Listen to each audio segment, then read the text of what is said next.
ambassador gobago bajjuzi mu ggwanga lya Canada avuddeyo na kawangamula ategeza naga nti nze siberangako WNRM temunsibaako yero siberangako wa kibiina kya NRM nze just nali nkolanga ambassador munesonyiwe gimwandaba siberangako wa kibiina kya NRM asinzidde mu bitundu ebyekkole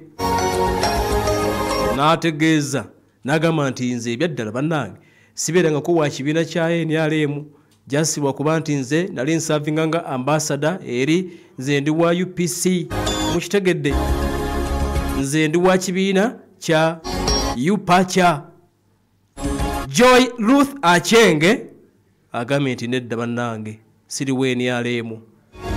yadde nga nasavinga asinzire mu district eyekkole ekibiina kya UPC omanyi nakyo kirawo kyasigaza ku Twanyi kati ekkoleyo kyerisankuuli asinziddeeyo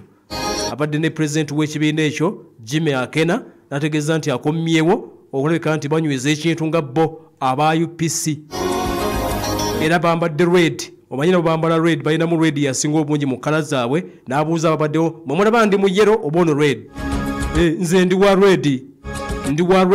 ndi wa UPC okitegeera nabakolera nga banonze jasi kubeera ambassador kakati ndi wa UPC. Kakati ojjukira bulungi mu butambi obwagenda maaso n'okuva munda mu ggwanga ereetibwa erya Canada ambassador ono nga tunkana ab'ekibiina kya NUP abagizi b'ekibiina kya NUP era okukakkana nga